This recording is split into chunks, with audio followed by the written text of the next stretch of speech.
Afternoon बच्चों। हम लोग केमिस्ट्री में सेकंड चैप्टर विलयन सॉल्यूशन पढ़ रहे थे। तो सॉल्यूशन में हम लोग विलयन को जो है सांद्रता के कितने पदों में व्यक्त कर सकते हैं इसके बारे में पढ़ रहे थे कि सॉल्यूशन का जो कॉन्सेंट्रेशन होता है वो कैसे कैसे व्यक्त किया जाता है। तो अभी तक हम लोग जो है सांद्रता का जो है पद वो द्रव्यमान प्रतिशत में पढ़ चुके हैं और आयतन प्रतिशत में पढ़ चुके हैं। ठीक है, यानी कि वेट बाय वेट पढ़ चुके हैं और वॉल्यूम बाय वॉल्यूम पढ़ चुके हैं। अब हम लोग नेक्स्ट जो है वो द्रव्यमान आयतन प्रतिशत पढ़ेंगे, यानी कि सांद्रता का पद जिसको हम लोग वेट बाय वॉल्यूम में निकालेंगे। ठीक है, तो इसमें क्या होता है कि हम सांद्रता को द्रव्यमान और आयतन के अनुपात में निकालते हैं। मान लो कि जो विलेय है, सॉल्यूशन हम लोग जानते हैं जो विलयन होता है वो क्या होता है, विलायक में विलेय को घोला जाता है। ठीक है, और जब दोनों जो होता है पूरी तरह से जो है मिश्रित हो जाता है, होमोजीनियस मिक्सचर बन जाता है, तो उसी को सॉल्यूशन या वो बोलते हैं, विलयन बोलते हैं। ठीक है, तो इसमें क्या होता है कि सांद्रता का द्रव्यमान आयतन प्रतिशत का जो फॉर्मूला होता है वो है विलेय का द्रव्यमान ग्राम में बटा विलयन का आयतन ml में। यानी कि इस चीज को हम लोग को वेट में लिखना है और इस चीज को हम लोग को जो है वो आयतन के पदों में लिखना है into 100। ठीक है, इस पे हम लोग एक एग्जाम्पल पढ़ लेते हैं तो और अच्छे से हम लोग को क्लियर हो जाएगा ये चीज। 20 ग्राम शर्करा को जल में घोलकर 250 ml विलयन बनाया गया, तो विलयन का द्रव्यमान आयतन प्रतिशत ज्ञात कीजिए। तो सबसे पहले सॉल्व करने के लिए हम क्या करते हैं कि दिया है क्या क्या चीज क्वेश्चन में हमको दिया हुआ है, यानी कि 20 ग्राम शर्करा को जल में घोला गया, यानी कि शर्करा क्या है वो विलेय है, तो विलेय की मात्रा कितनी हो गई 20 ग्राम। और देखिए ध्यान देने की बात यहाँ है, इसमें 250 ml विलयन बनाया गया, यानी कि डायरेक्ट हमको विलयन का आयतन दे दिया है। यानी कि यहाँ हम लिखेंगे विलयन का आयतन या विलयन की मात्रा कितनी है 250 ml। ठीक है, तो इस विलयन का जो है वो द्रव्यमान आयतन प्रतिशत कितना है, बराबर हो जाएगा मेरा 20/250, ये ग्राम में है ये ml में है, into 100, यानी कि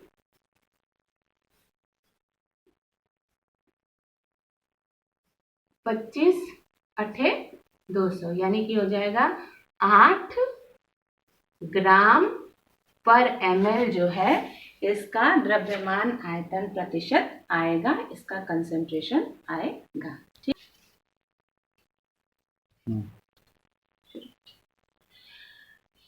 द्रव्यमान आयतन प्रतिशत के बाद अब नेक्स्ट जो हम लोग कॉन्सेंट्रेशन के लिए या किसी भी विलयन की सांद्रता के लिए जो नेक्स्ट एक इक्विपमेंट है जिसके थ्रू जो है हम लोग सांद्रता ज्ञात करेंगे वो है पार्ट्स पर मिलियन, यानी कि ppm में। आप लोग देखे होंगे कि क्वेश्चंस वगैरह में आता है कि विलयन की सांद्रता जो है ppm में ज्ञात कीजिए, पार्ट्स पर मिलियन में। तो मिलियन क्या चीज होता है, ठीक है, जो 10 लाखवां भाग होता है उसी को 1 मिलियन कहते हैं। ठीक है, तो किसी विलेय पदार्थ के भागों की वह संख्या जो किसी विलयन के 10⁶ संख्या में उपस्थित होती है पार्ट्स पर मिलियन सांद्रता कहते हैं या कहलाती है। ठीक है, 10⁶ संख्या में उपस्थित होती है। तो पार्ट्स पर मिलियन जानने के लिए सबसे इम्पोर्टेंट चीज है यहाँ पे 10⁶। अभी पिछले हम लोग जो पिछला पढ़े हैं द्रव्यमान आयतन प्रतिशत या द्रव्यमान प्रतिशत या आयतन प्रतिशत, उसमें चूंकि हम लोग कॉन्सेंट्रेशन को प्रतिशत में निकाल रहे थे तो हमेशा किससे इंटू करते थे, फॉर्मूले में 100 से इंटू करते थे, हमेशा गुना जो होता था 100 का होता था।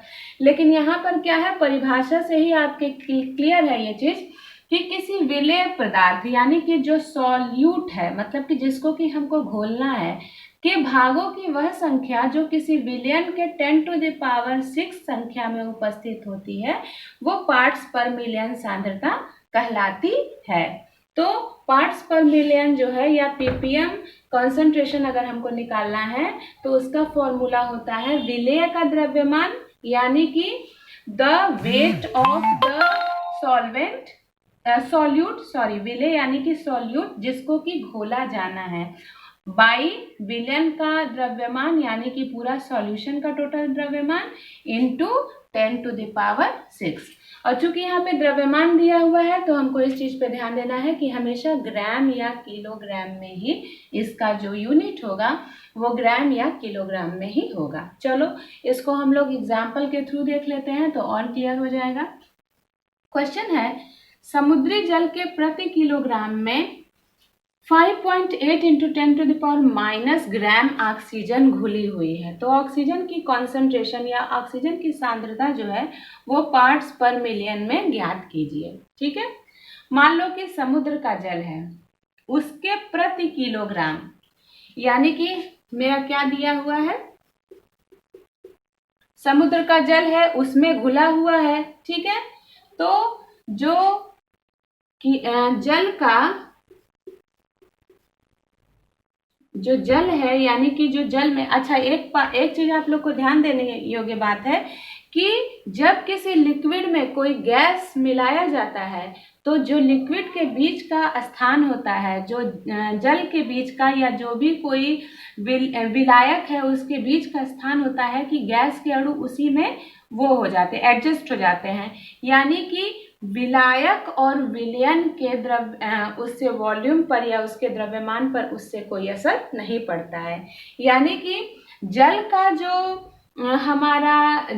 जो भार होगा या जल का द्रव्यमान होगा वही हमारा जो है वो विलयन का द्रव्यमान हो जाएगा। क्यों? क्योंकि जो ऑक्सीजन घुली हुई है उससे जो है विलयन में जो है नगण्य वो होता है मतलब बहुत ज्यादा उसके वॉल्यूम पर या उसके द्रव्यमान पे अंतर नहीं पड़ता है।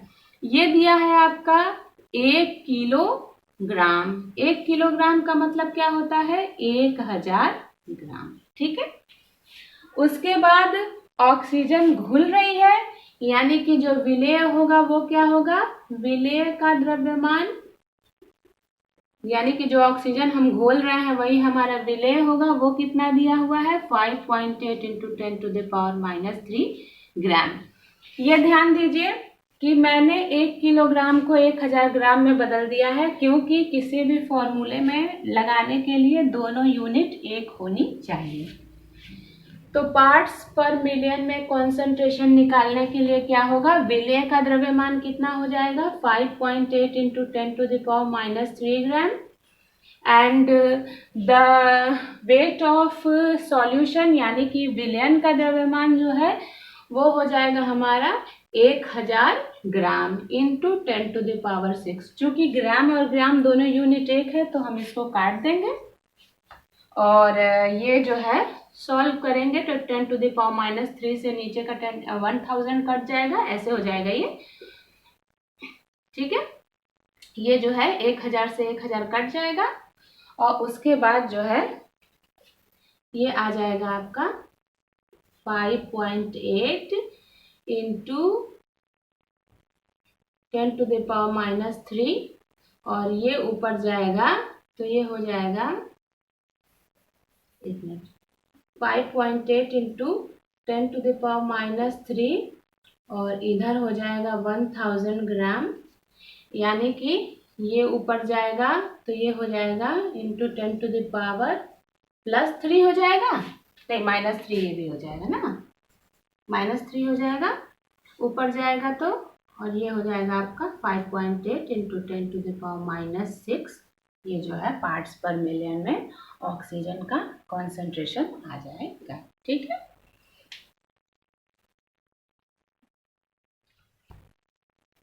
ठीक है, तो ये हो जाएगा ये ऊपर चला गया और यहाँ पर 10⁻⁶ हाई है तो यहाँ पे 5.8 × 10⁻⁻⁶ ×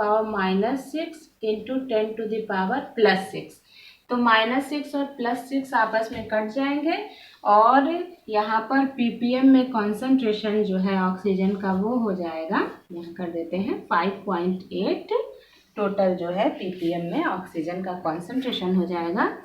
और ये आपका आंसर हो गया।